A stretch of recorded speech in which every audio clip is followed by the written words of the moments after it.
Hello and welcome to Conscious TV. My name is Eleonora Gilbert and today my guest is Jeff Foster. Hi Jeff. Many of you will have already met Jeff at Conscious TV because he was one of the very first people that we've introduced on Advaitism, as a matter of fact, on non-duality. And I know that you have developed something greater than, but whatever. We'll be exploring it as we go along today.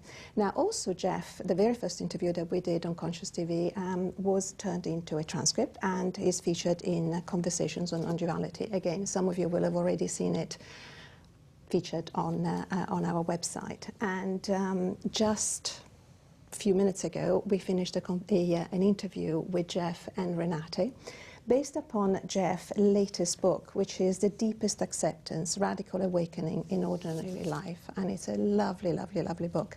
And there is also a CD that goes with the book, or independent of the book, as a matter of fact. I mean, I actually do like listening to CDs as I drive, because the radio is always so boring and full of commercials, that's a godsend as far as I'm concerned.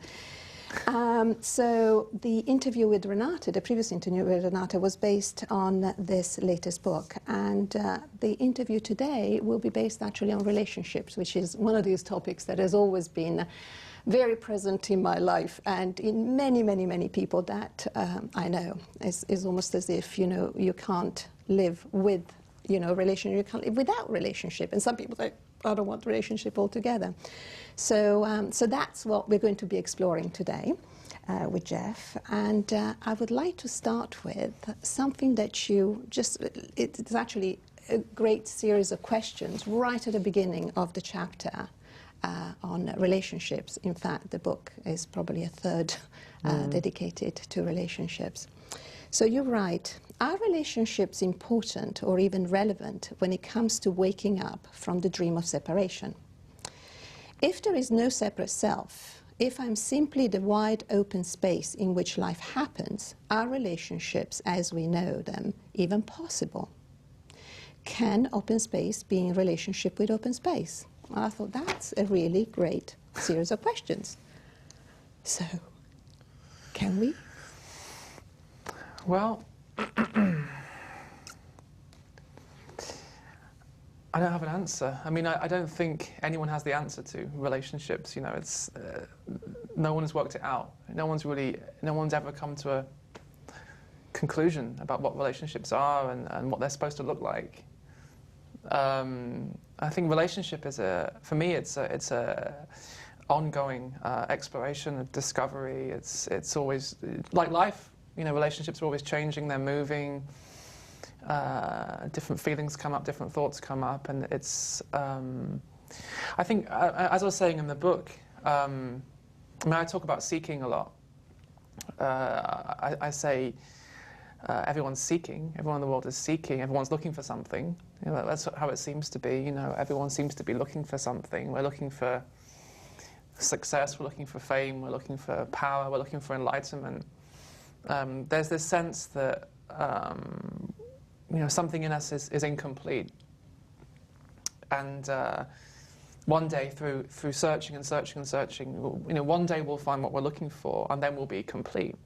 So we do this with with money, with success, with fame. One day I'll be famous. One day I'll be rich. One day I'll be powerful. And we do it with the spiritual stuff. One day I'll be enlightened, and then I'll be complete. But for a lot of people, though, the way seeking plays itself out is in relationships. I'm incomplete, but you will complete me. You will take away my unhappiness. Yeah. You will make me happy, and it's a beautiful dream. It's an absolutely beautiful dream. And as I say in the book, I don't want to judge. This isn't about judging anyone. This is about looking. This is about looking deeply into our experience and really beginning to ask these questions. And at the root of all these questions is, well, who am I actually? What does it mean to be a self? We say, I love you. I'm in a relationship with you. What is this me that is in a relationship with you? And And what is relationship about? Is it really about completing myself? Is it really about finding someone who will make me happy, finding someone who will complete me, finding someone who will make everything okay, finding someone who will take away my pain, take away my fears, take away my sadness, basically, looking for someone who will be my spiritual guru. Yes. Really. Yes. Yes. I mean, we do this with our partners, but we also do it with spiritual gurus, and as I say in the book, we also do it with cigarettes and alcohol, and I mean, we will use anything. What will complete me? But for so many people, and this was so true in my life, I was always looking to my partner for completion. You must love me. You must provide me with love. And then of course there was always the fear of losing love. I have love. I have you. I have love. Now I fear losing you, and I'm going to do everything I can to try and keep you with me. So that's why so many relationships seem to be. I mean, there seems to be so much, conflict in relationships and drama, and this is what so many people that I meet are struggling with. Is conflict, relationship conflict, yes. and however much you love someone, you find yourself sometimes in conflict with them, and the question is how can we really meet? How can we find each other? Where are you? And is it your job to complete me? These are the questions that I came to yes. several years ago.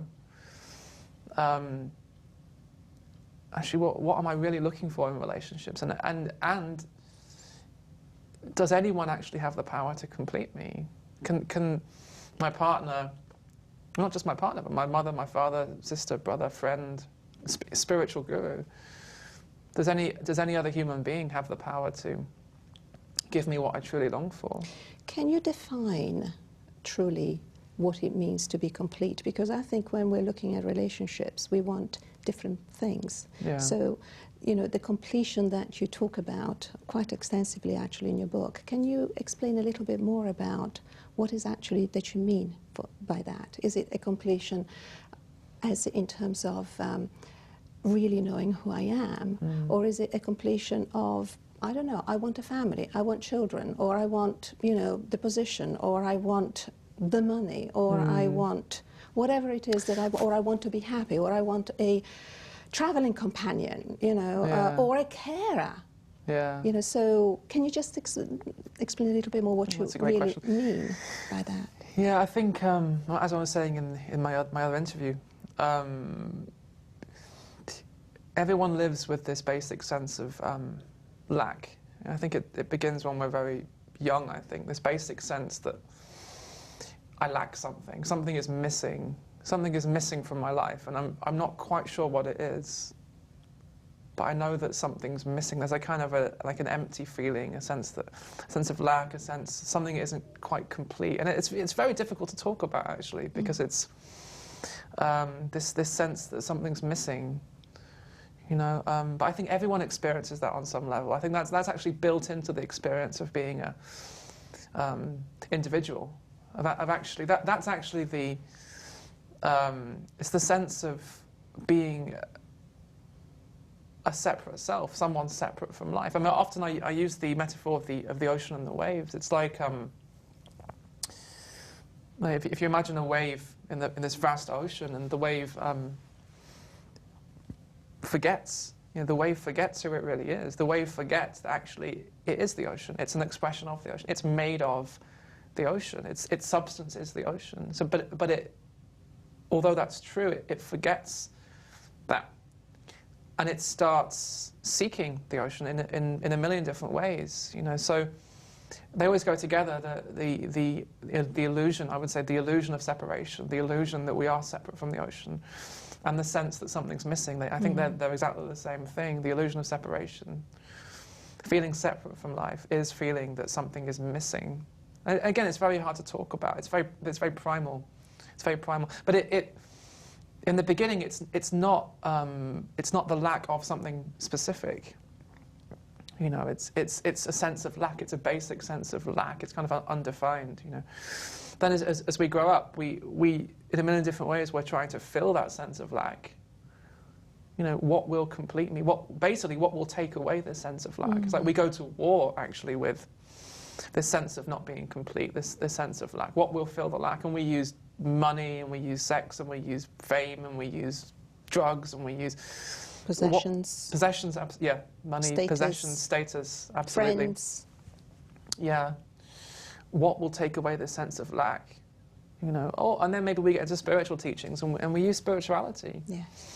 You know, maybe more enlightenment experiences, more bliss, more love, more joy. You know, and it never really seems to satisfy. This is the thing. You know, it's no matter how much money we make, how much success we have, how many experiences we have, however blissful they are. I mean, even the most blissful experience comes and goes. And this is what all the ancient spiritual teachings have always been pointing to, is just the impermanence of experience, and everything comes and goes. But we still live with this hope that one day we're going to find this one thing, this substance, this person, that will permanently take away this sense of lack, this sense of not enough. Something is missing. Something's missing. That's what it all comes back to. So, yeah. So for as I was saying in the book, you know, for everyone, it begins with this basic sense of lack. And then depending on our upbringing, our conditioning, our experiences, we focus on something. What will take away the lack for me? So one person focuses on money, one person focuses on cigarettes, someone else on enlightenment. But it's all basically the same seeking. It's the same seeking expressing itself in many different ways. So it looks like we want all these things. We want money, we want success, we want fame. Actually, what we long for on the deepest level is home. Home is a lovely word.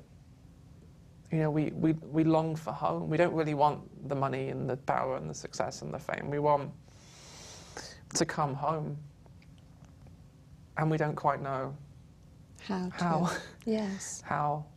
That's really the basic question of the mind of the seeker is, how do I get home? What can bring me home? What object, experience, substance, person, who or what will bring me home? And so what I'm suggesting in the book actually is, you're never going to find home. You know, it's... not outside of yourself. Not outside of yourself, exactly. Yes. And love is another word as well we could use if we're talking about relationships. What we're really looking for is unconditional love, you know. And we're not ever going to find it, you're right, outside of our present experience. So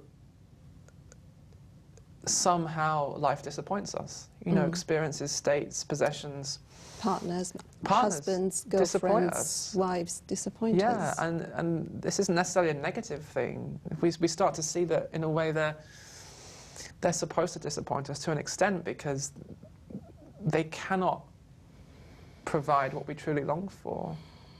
I mean, look at the massive demands that we place on our loved ones, on our partners, on our parents. You know, you need to complete me. And then when they don't, that's where the violence begins. You know, you were supposed to love me. You were supposed to provide me with unconditional love. See, not only that, but we also don't necessarily express that. So there is an underlying expectation that if you love me, you will know what it is that I need. So some of us don't even communicate that, let alone even, you know, getting it. It's true. You know, so. Yeah, it's true. So the disappointment is even bigger. It's true, and then we, you know, maybe one relationship falls apart, so we move on to the next relationship. Maybe she didn't do it, he didn't do it, but maybe the next one, and the next one. But what are we really looking for? But it's the same thing we do with spiritual gurus. I've seen people who call themselves spiritual seekers. In a way, we're all spiritual seekers. It's all really a spiritual search. Even if you're not interested in enlightenment, it's the same basic search, you know. Yeah, it's the search for home, as you said. The search for home. So the businessman or woman, you know, working 15 hours a day in a city job that they don't even enjoy, just because they're trying to work their way towards this perfect retirement when they're in their 80s or whatever. And the guy who climbs a mountain in India and lives on an ashram and gives up all worldly everything, searching for enlightenment. It's the same. It's actually the same person in a sense. They look very, very different. The seeking takes so many different forms. I mean, that's what I talk about in my book, all the different forms seeking takes. Yes. But you start to realize it's the same basic seeking. It's this longing for home. And it's really astonishing, the creativity of it. But so yeah, this is the burden of expectation that we place on our partners. I mean, let's talk about partners, because that's where, so many people that I meet are struggling with relationships. Yes. However enlightened you think you are, however awakened you think you are, relationships can be a real challenge. And I sorry, go on. No. You can't kind of hit the nail over the head as far as I'm concerned, because no matter how conscious one is, then you always encounter the other that somehow doesn't appear to be as conscious as you are. Yeah. Or, that's the projection. Or there is the expectation that you should be conscious, after all these years, after all these talking, come back to me.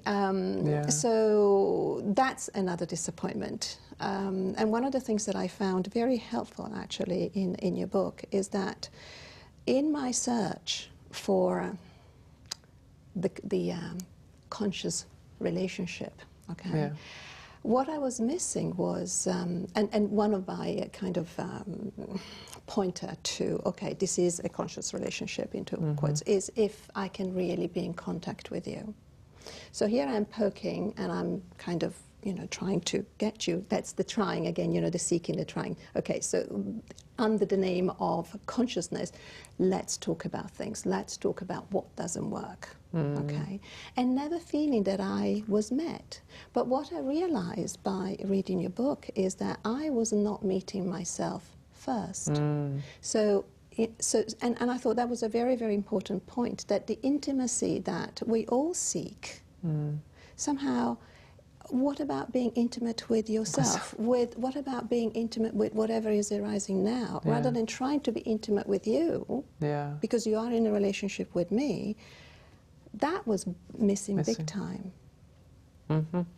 So I found that really, truly very helpful. That, about intimacy and what's missing in relationships. It's so true. We're looking for it outside of our own experience, And I realize now for myself that was we talk about looking for intimacy, trying to find intimacy, trying to find unconditional love. Do we even know what intimacy is? Do we even is? know what because it we is? Also have an image about, for me, intimacy was, okay, let's talk, we are intimate. Yeah. But that's not it. No.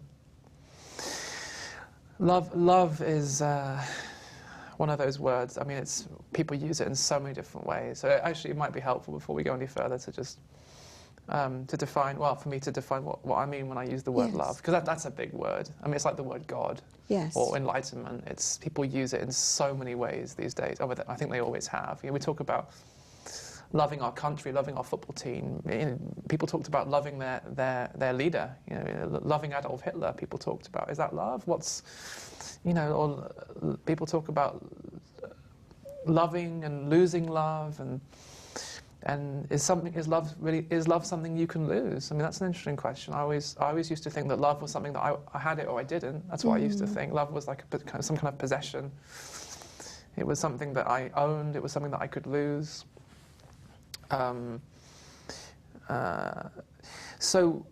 These days when I use the word love, I use it in a very specific way. For me, the word love is not an experience, a feeling. I used to think love was a feeling. I used to associate love with a nice, warm, happy feeling. Whenever there was a nice, warm, happy feeling here, I think, this is love and I'm loved. I love and I'm loved. But then, when that feeling disappeared, you see, then I thought, oh no, I've lost love, or she has taken away. I had love was here, and that because of what she did, because of what she said, or because of what she lacks, or he, love has gone. I want love, I want this feeling back. So I was always searching for a feeling. I was searching for a feeling, I was searching for experience, I was searching for a state. So the problem with thoughts, states, experiences is that they come and go. They do. They do. Even the most lovely, warm, happy feeling. It's beautiful. It's wonderful. It's a part of life. But it comes and goes. You're always going to be searching for it. You're always going to be trying to hold on to it and trying to get it back. And you're going to be fighting other people for it if you associate love with something that comes and goes. So at some point in my life, I just became interested in that which doesn't come and go. That which doesn't come and go. That which is not conditional. You know, a nice, warm, happy feeling seems to be conditional. It's conditional upon usually me getting what I want. Yes. Like you saying the right thing, doing the right thing, believing the right thing, you know? That's what I used to think relationship was Performance. Performance. Yeah. Doing the right thing, saying the right things. Thing. Yeah. Why? And I think underneath that there was fear. Fear of loss, fear of losing you. And that went so deeply for me. Was I want to keep you with me, because you give me love. Without you, there's no love. If I lose you, I lose love. And what has changed now for you? Well, how long have we got? So love. Well, as I was saying, what I came to realize was that love wasn't something that came and went. You know, for me, love is just another name for who you are. Use the word consciousness, actually, awareness, presence, being. It's this ever-present space, this capacity that you are, the capacity right now in which these thoughts are appearing, these sensations, these feelings, these sounds, all of this is somehow being held, just as a mother holds her child. You know, somehow this present experience is as I say in my book, it's allowed. This moment is allowed. It's almost as if who you are is like this. Again, this is a metaphor. Who you are is. Don't take this metaphor literally. You know, I think we have to use metaphor when talking about love. We have to use metaphors. Really. Or poetry, but we don't have poetry now, so metaphors and poetry. Yeah. So, who you are is like this vast ocean, ever present, always here, always has been here. I mean, you ask anyone. I mean, everyone watching this interview, you know, you all have the sense right now of existing. You know, the sense of being here, the sense of being alive. You know, and that's always been with you. That's, you know, it's something we very rarely acknowledge because it's so simple. I mean, it's so ridiculously simple. The sense of existing, because it's not particularly interesting. I mean, to the mind, which is interested in definitions and seeking and getting something. Stories. Dramas. Past and future. Yes. So the sense of being right now, not particularly interesting, and it hasn't changed. I mean, it was there when you were a child, when you were 5 years old, 2 years old. Maybe, you know, we don't know when it began, but it's not a question of when it began, because you've always known it. You've known it more intimately than you've known anything. Everything has come and gone, every thought, every sensation, every feeling. Your body has totally changed. I mean, look at the impermanence of it. You know, your body has totally changed. Your thoughts about yourself have completely changed. You know, all kinds of feelings, sensations have come and gone. And yet this basic sense of existing, being, you know, so this sense of being seems to be ageless. Being doesn't say I'm 5 years old, I'm 10 years old, I'm 50 years old, I'm 90 years old. It doesn't seem to be attached to a particular age or a particular location. Yes. And wherever you are in the world, whether you're in India or you're in Australia, you're in Battersea, in London, you know, this sense of being. So being doesn't seem to have a location, doesn't seem to be located. Being doesn't say I'm in London, Oh, I'm in Australia. Being is being. You know, it seems to come before the story of how old I am, or where I am, or what I've done, or what I want. You know, it seems to be very, very primal. And it's always here. It doesn't age. It doesn't change. It doesn't decay. It's always been with you. It's like your most beloved, dearest, oldest friend. It has never abandoned you. It's been there in every single moment, throughout every single breath of your life. And yet we miss it altogether. And yet we miss it all the time.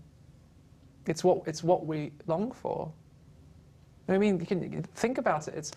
It's always present. It never leaves you. It never judges you. Yes. It doesn't reject any aspect of your experience. So, you know, you look back at the times in your life when you've been experiencing intense fear, intense anger, intense pain, and everyone else in your life has run away from you. No one else wants to be with you. What has stayed? What has always stayed with you?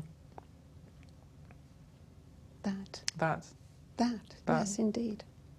You can't say what it is. You can't define it. It's not a thing. It's not a specific experience. You can't say it's that feeling, but not that feeling. It's that thought, but not that. It's there. It's present throughout.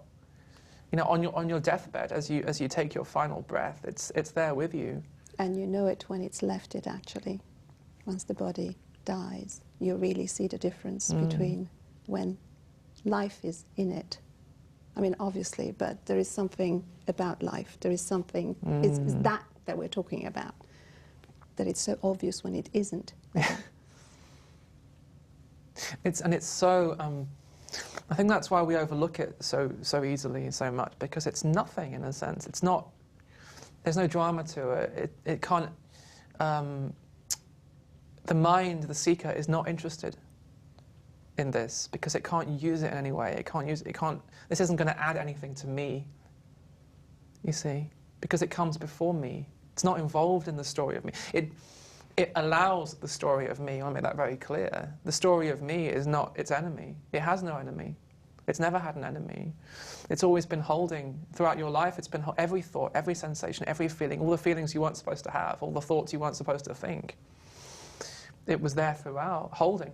So it has that quality, and this is why it's impossible to talk about. It's more than a quality. It's what it is. It is. Yeah. It is the holding. Yes. It is the holding. So that's unconditional love.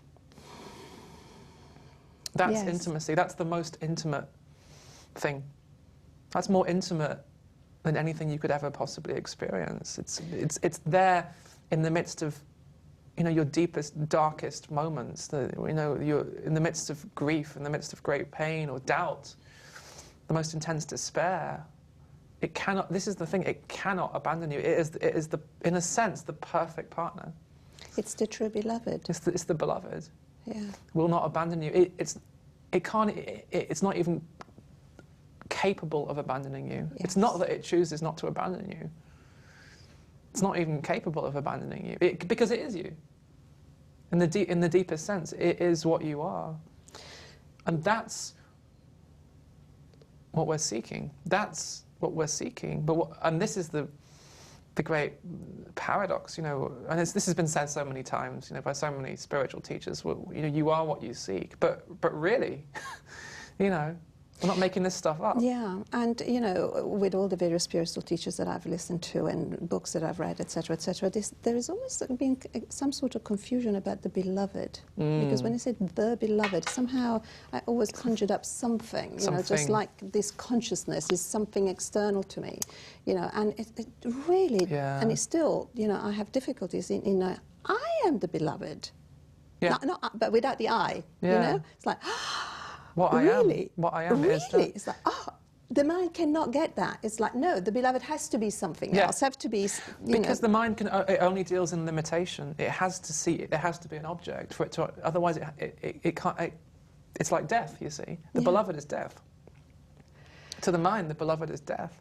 So it can't objectify it. It wants the image of the beloved. Yes. They say, don't they? You know, to look upon God's face, you know, you would die instantly. I mean, this is really it. You know, Yeah, say more about that. Well, in a sense, what we're talking about is death. Love and death are so.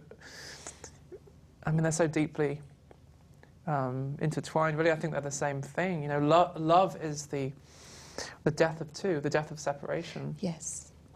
It's really, love is the death of the separate self.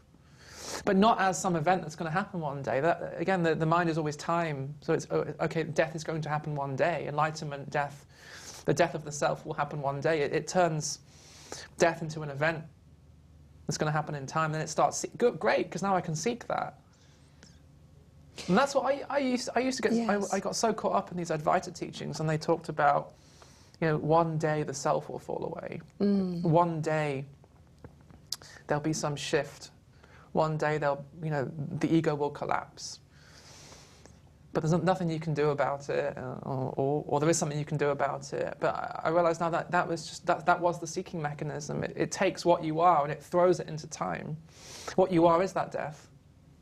Like, it's already happened. It's not that it will happen. It's already, the crucifixion has already happened. You know, yes. It's done. That's what Jesus said. It's done. It's accomplished. And we're still trying to accomplish what's already been done. The unconditional love that we're seeking or that we're waiting for, it's already here holding this present experience exactly as it is. It even holds the longing. That's how huge it is. That's how huge this unconditional love is. It's what you talk about in your book, about whatever it is that you're experiencing, it has already been allowed. And I found that very, very, very powerful. Because to me that is actually the love of acceptance. It's already been accepted. And it's taken me a long, long, long time to recognize that there isn't something else outside of me that needs to accept or not accept. It's already here. Because it's happening. And it is because it's happening that has already been allowed, that has already been accepted. The happening is the acceptance. That's how close it is. Yes, that is how close it is. Intimate. That's how intimate it is. We turn acceptance into something that will happen or not happen. There was a lady in America. I was in America recently. She said something so lovely to me. She'd been a spiritual seeker for many years, and she read my book, and she said she realized something. And it was something to do with similar as to what you've just said, that her whole life she'd been trying to accept, struggling to accept, not being able to accept. You know, what's wrong with me? Why can't I accept? Maybe I'm not strong enough to accept. Maybe I'm not enlightened, you know, there's something wrong with me. Basically, yes. It was some version of there's something wrong with me. Or waiting for acceptance, that maybe that there's some other entity, there's something else that will do the acceptance. Maybe it's grace, maybe, you know.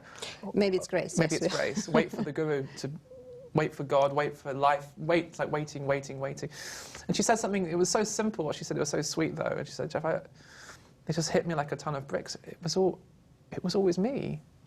That I was waiting for. Yes. Not me as in the story of me, but me as in who I really am. It was always me. I always, and these were her words, it was like, I always, I forgot what she said now. I was the one. I always had the power to accept. It was always me. But the point is, this is what she said, that she had doubted it. It wasn't so much that, she wasn't acceptance, and then she was acceptance. It was what she had always been that, but there had been so much doubt, because that's what had been drummed into her since she was a kid, is that you're not good enough. You can't be the one. Or you're not lovable enough. You're not lovable. I think it's the same thing, actually. That's my big thing, you know. Yeah, you're I've not lost lovable. It now, yes. Okay, let's finish with that one. But yeah, I recognise that you're not vast enough or something. Yeah. You're so limited, so it's about limitation. Yeah. You're too small. You're too limited as a limited self. You're too limited to hold this. That's the basic misconception. You're too limited to hold this. And yet, when you really look throughout your whole life, you've been holding. Yes. Effortlessly, you've been holding everything. Every experience you've ever had, what you are, has been holding it, allowing it. And that's what we really seek, is that embrace, that constant embrace that we are. But we're trying to manage our experiences, you see. What we really seek is that which allows experience, all experience. What we're trying to do on the level of experience, we try to manage our experience to have the right experience, the correct experience, the happy experience, the enlightened experience, and get rid of, don't want the other half of life. So it's like we limit ourselves so much. I only want half of life. I want the good stuff. Yes. I want the bliss and the peace and the joy and the warm, happy feelings. And I don't want the discomfort, the pain, the sadness. And yet, you know, life is all of it, and relationship is all of it. This is where we come back to relationship. Yeah. I used to think that, you know, if pain appeared in a relationship, that meant the relationship was going wrong. Yes, this isn't the one. This isn't the one. Yeah. In the next relationship, I might find the other one. You know. You know, or if sadness appeared, or if doubt appeared, or if any kind of, you know, discomfort appeared in the relationship, I would immediately go into the story of it as that there's something wrong with the relationship. You know, that these waves are not allowed in this ocean. Yes. That there's not enough. This relationship is so limited. It can't hold pain. It can't hold sadness. It can't hold brutal honesty and realness and connection. I used to think that relationship was this limited thing that I somehow had to work on and improve, and I don't know. Although I would like to be also devil's advocate, because, you know, certainly if I look at my own experience, you know, relationship has always been that, you know, it not allowing or not, just as you described it. So, you know, you tend to manage and try to fix the thing as opposed to actually going underneath and recognizing the other as the holding. But most relationships don't recognize that. That's why they're not conscious. But so how do we relate consciously? Can one relate consciously for both? Is that even possible? And I recognize that in asking the question, there is already the separation in for both. You know, I'm already cutting you off. It's like, okay, I can hold the space, but you can't. Yeah. Or maybe I can do it for you as well, you know, but that's not possible. At least not in my experience, it's not been possible. For me, it all comes down to, you know, just real honesty about my own experience. I think that's where the whole thing begins and ends, maybe, is just radical honesty about my own experience. And I'm no longer trying to... Here's the thing, when I'm seeking something from you, whether you're your partner or a friend or anyone, actually.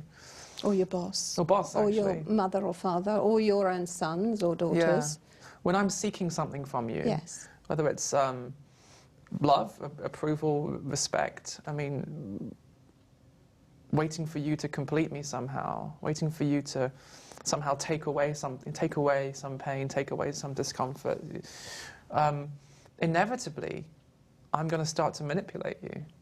I don't think we quite realize how much, you know, we manipulate others in our seeking. You know, when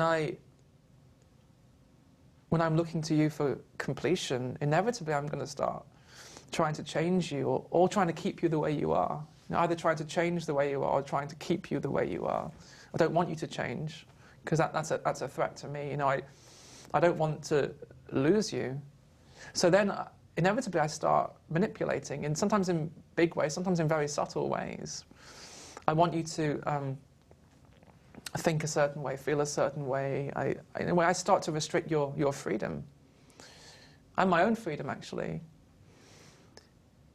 because I want the security. I want the security. I want to keep you with me. And if so, I start to, as you said, I start to perform. I start to pretend. I begin to hide, in a sense, hide who I really am. You know, and I mean, these are very simplistic examples, but you know, I pretend to be strong when really I feel weak. Let's just use really simple examples. Or I pretend to know when really if I was honest about my own experience, I would find a lot of doubt. You know, but for some reason I feel that I need to maintain this image of myself, the strong one, or the one who knows, or the one who's right, or the successful one, you know. So I start to pretend, I start to play this role, hold up this image of myself. And you're probably doing the same thing. So now you have two images in a relationship. But where's the actual present moment relating? So actually in the book I talk about the difference between, this is the language I use, the difference between relationship and relating. And I should give the example. I remember it was several years ago, I was sitting in a cafe with my then partner, and I realized it's almost like there was two things going on. There was the story of our relationship. So there was the memory of all the things we've done together and our history and how things we've done and the places we've been and then the story of what might happen in the future, where we plan to go, what, you know, the dream of us walking into the sunset together, you know, the whole Hollywood myth. And so I realized that there was the story of me and you, this story of boyfriend and girlfriend. It was the boyfriend and girlfriend story. But then there was this other thing happening, which I started to realize perhaps was far more important, primary, which was us together now, in this moment. Because I really started to realize on a very profound level, we may not have tomorrow together. We're not guaranteed that. I don't know. I mean, I would love that. That would be wonderful. But am I guaranteed that? I don't know. You know, so I had all these ideas and hopes and dreams and plans for us together in the future. But really, if I'm honest with myself, all I can know is now, us together in this moment. So often we talk about relationship. When we talk about relationship, we're talking about the story of our relationship, our past and our future, and we start to argue over what you did and what will happen or won't happen, and we want to try and hold on to our dreams. You know, we have this mutual dream, and we focus so much on the dream of our relationship, yes, the past and the future, that we end up missing each other, actually. Literally, we miss each other. And I started to realize my whole life I had been lonely. Even though I had been in relationships, I had been so lonely. So you're not really suggesting, though, that you don't have the dream, that you don't have the hopes? No. Okay, no, that's good, because, you know, I'm thinking, gosh, you know, anybody watching this is like, oh, you know, how can I say to my partner, you know, well, we may not have tomorrow together. Yes, at some level we may not, but there is, you know, the hope that we will actually be together. But at the same time, what you're saying is that, you know, what's missed actually is the how we are being right now in this very moment. Relating, because relating it's alive. It's a present moment thing. It's real time. It's real time. It's not past or future. Yes. And to me, that's relationship. That's for me. That's true relationship. It's present moment, meeting, seeing each other. So, and what that might involve is letting go of the dream. You see, the dream that you're going to change. Even the dream that the dream of perfection. You know, the dream that you were ever going to be this. All the dreams I had about you. You were supposed to be this. You were supposed to be that. You were supposed to complete me. You were supposed to feel this way. You were, you know, that was my dream. And the dream that you were going to be perfect. You were going to be the perfect one. And for me, these days anyway, relationship is. It's very much like waking up. Actually, it's this constant letting go of the dream and meeting the one in front of you here and now, which may involve letting go of your dream of perfection and meeting this beautiful, messy, imperfect human being in front of you, like getting to know the one that you're actually with, getting to know the one who is actually in front of you, like losing your hope, your dream maybe. I'm not saying there's anything wrong with hopes and dreams. They can be beautiful, of course, but so easily we can end up missing the one in front of us, expecting them to be so much, and then punishing them when they don't live up to that dream. So, for instance, you mentioned that in this example that you were with your former girlfriend. So, at what point did you decide, or let's say, you know, because I'm trying to bring it back again to, you know, in a sense, perhaps my experience, you know, to what point do you actually say, no, this relationship doesn't work anymore? At what point do you say that? Because, you know, if we come from being consciousness, we could be in relationship with anybody. So, now this is a really interesting question. This is I always used to battle with this one. You know, if I am love, if I am Yeah. then couldn't I be with anyone? Why don't I just go around having sex with everybody that I meet? And some people do that. I mean, some gurus, you hear Yes. about that sometimes. Yes, Some you hear spiritual about gurus, they teach that they are pure love and they have relationships with everybody. And I'm not here to judge anyone, No. So this is the mystery. This is part of the mystery of life as well, is that on one level, everything is an expression of unconditional love, in a sense. Everything is, or you could say everything's an expression of consciousness. And every tree, every flower, every volcano, every whale, every human being, in that sense, it's all consciousness appearing. So in that sense, there's this basic love underlying everything, and that's there with everyone that you meet. Is that basic love? It's not the mind's idea of love.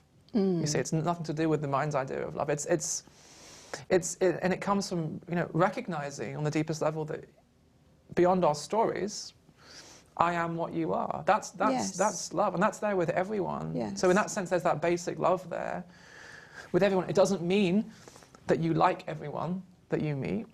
It doesn't mean that you lose your discernment. I think that's where we can get a bit confused with this stuff. Okay, so I have to love everybody. Okay, so I have to love Adolf Hitler. Or which means acceptance, Acceptance. It's like, I have to accept you. Well, or you see, that's the mind's idea of acceptance. That's the mind's idea of love. And that's what I always used to think, was, okay, back when I was, I had all these funny ideas about love. Okay, I love everyone, so I love Adolf Hitler.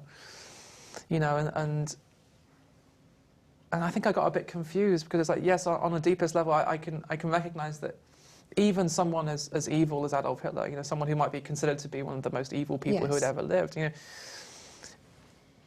he's still consciousness. It doesn't mean I condone what he did. Of course I don't. It doesn't mean that I approve. It doesn't mean that I like him.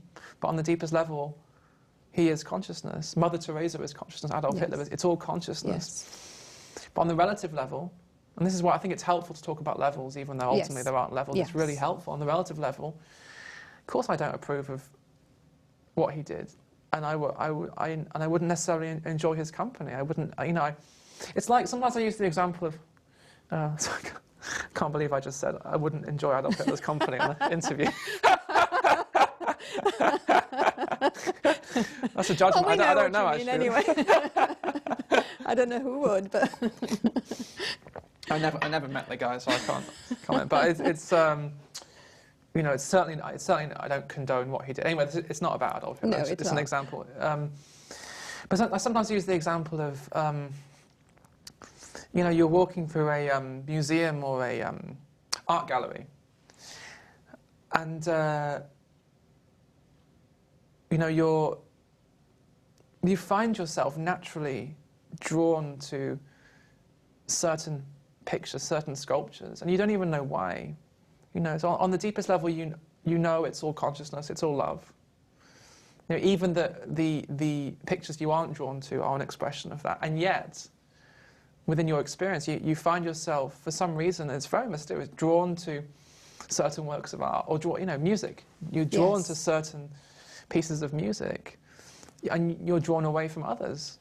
Maybe for a while you're drawn towards a certain piece of music, and then you find yourself drawn towards another piece. I don't know. It's very mysterious. Yeah, it's actually great what you're just saying, because I certainly resonate with art, and I know exactly what it is that draws me to art. And I really do know. It's not here. It's just here.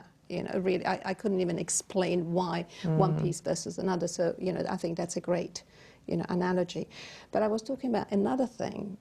It's like, at what point do you say no more of this? So you're attracted to this wonderful piece of art. At what point you say, I'm going to dispose.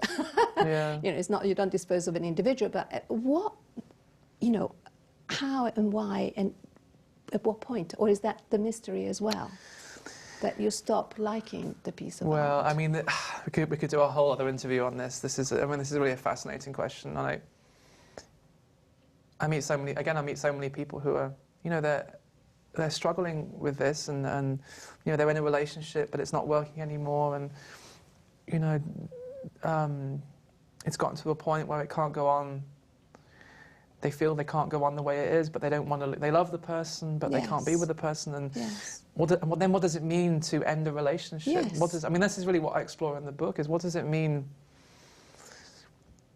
to end a relationship? Do we ever really end a relationship? Exactly. Do you ever? Do you really ever? Ever? Do you really? I mean, I can speak from experience here. I won't go into too much detail, but a few years ago, I was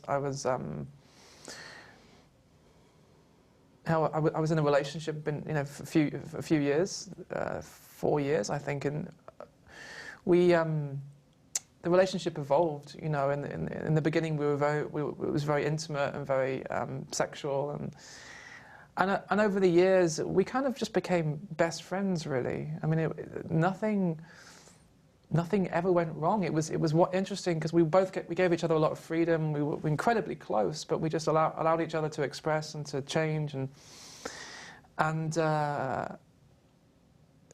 it kind of evolved into we became best friends, really. And it was such an interesting time for both of us, really. And for me, I was really exploring these questions. What does it mean to be with her? What does it mean to? I say she's my partner. What does that mean? Because without the story, that we're together or not together. Without the story, beyond the story, are we in a relationship? Are we not in a relationship? There is just this relating. We're just the way we are together. And so there was a while I was really playing with that. What does it mean to say we're not together anymore? Because I felt close. We felt connected. I felt intimate. And yet, it wasn't, we weren't a couple in the traditional sense anymore. And then at some point we decided to just say, look, just to tell the story that we're not together anymore. And it was interesting to watch. Actually, nothing changed in a way. Nothing really changed. The story of who we were changed. Previously, the story was that we were partners and we were going to have this future as partners. And then that story changed, so that we were no longer partners and our future wouldn't be a partner story. But it's funny because by that point in my life I wasn't really interested so much in the story anymore anyway. And it was so interesting for me to just, even after we broke up, to stay connected with her and to stay honest and to stay intimate. And I mean, we're still best friends, and it's on some level it's almost as if nothing changed. Even though we were together and now we're not together. That story to me seems in a way we're always together. Underneath the story of whether we're partners or not partners, we're married, we're not married, we're girlfriend, boyfriend, we're friend. There's something underneath that story that's happening. Before the story is beautiful, Yes. And we say we're together, we say we're in a relationship, we say we're not in a relationship. But it's like underneath all of that, there is this unconditional love that doesn't say it's in a relationship or out of a relationship. It doesn't confine itself in any way. It doesn't. And is that something that might feel threatened by the appearance of other partners, or would other partners feel threatened by that particular kind of relationship or way of relating? That's, again, bringing it down to the practicality of it. Practicality. Or to what people I'm lucky might recognise. My girlfriend I have now, we've been together for a couple of years. She's incredibly understanding, and she really gets it that love is much bigger than much bigger than we're taught. It's huge, and it can contain all kinds of things, but it takes honesty. I mean, it took, when I first met my current partner, it took a lot of honesty and being open. I mean, I think that's if that's anything that I've learned over the past 5-6 years, especially, is it always comes down to honesty, and with the one in front of you, whether you call them a friend or you call them a partner, or whether you no longer call them a partner. Yes. It's all relationship. We name the relationship. We give it a label. And there's nothing wrong with that. It's not about getting rid of labels either, because I call my girlfriend my girlfriend. Sure. And that's a wonderful play as well. It's a beautiful thing to hold that. Yes. To knowing on one level that she's not mine. That the label girlfriend doesn't define her. That boyfriend doesn't define me. That that we don't necessarily have this whole future, you know, and it's beautiful because it brings us back to the preciousness of being together now, you know, but so I was saying, that's the one thing I've learned is it's honesty, and because that's relationship, that's relating, and the willingness to expose yourself as well. Yes. That's the one thing I've learned, is the willingness to drop the performance, to drop the image. Yes. You know. To drop the manipulation. To drop the manipulation. You know, to stop pretending to be, I'm the one with the answers. Yeah, I'm the strong one. I'm the this. You know, it's to be willing to just expose what's actually here. If what's here is doubt, then first of all, as you said before, to acknowledge the doubt, to admit it, and then maybe find ways of sharing it, even if that's scary. You know, even if that. If for many years you've been pretending that you're the one who is, I always know, and then you start to reveal, actually, there's a lot of doubt here. Yes. That can really shake up the status quo. Yeah. But that's beautiful. I mean, I think that's what we fear is the loss of. Well, put it this way: if it can be lost, it wasn't really what you longed for. Yeah. So always to be willing, always willing to lose what you thought you had. Yeah. Always being willing to lose the image, to lose the ego, really, and to expose yourself and to meet the one in front of you. Because you might have never met before, really. You know, and then to me that's the priority is to meet. Where the story goes from here, I don't know. Yes. So the priority is to meet the honesty, the exposure, to expose my flaws, to expose my imperfection, to expose my doubt, to expose my pain, to expose it all.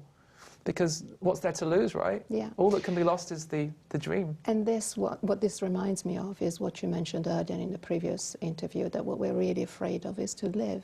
Yeah. And, you know, again, you know, living is actually expressing and exposing yourself and being completely and utterly honest and in the moment and only in the moment. You can't be honest just yesterday. No. So anyway, I'm also conscious of the fact that we're going to have to wrap up. And oh yeah, there's this thing called time, isn't there? It's called time, yes, exactly. Anyway, so is there anything else that you would like to add? Anything that might be missing? Is there anything missing from this interview? Well, it's just to... any piece of advice? Any little nugget you want the end of interview nugget? Well, I think it's what I was saying before, really, that it's very strange. It's what you said, what we long for, really, is to be fully alive, to live. And in relationships, actually, what we long for is to just fully be ourselves, to end the, pardon my French, to end the bullshit. Yes. Just to expose what's here, to stop pretending, to risk. Yeah, love is a risk. Relationship it's a risk. And if you're not risking, you're numb somehow. Yeah. You know, it's a constant risk, the risk of losing what you thought you had. But it's not really a risk. For me, the real risk is to not be alive. Yeah. The real risk is to not really meet the one in front of you, because you might not have tomorrow to meet. Yeah. You might not have tomorrow, and that's something that I keep on coming back to. That's something that I can't doubt that. Yeah. You can doubt a lot of other stuff, but you can't doubt that, you know, the preciousness of this moment together. Yeah. That's beautiful. And on that note, we definitely have to stop. Definitely. So again, Jeff, The Deepest Acceptance is a beautiful, beautiful book. And if you'd like to have a look at also, you know, previous interviews that we've done, there's the conversation on unduality. Anyway, thank you very much for watching Conscious TV, and thank you very much, Jeff, for joining us. Thank you. It's been a full day. Thank you, and we'll see you again soon. Goodbye.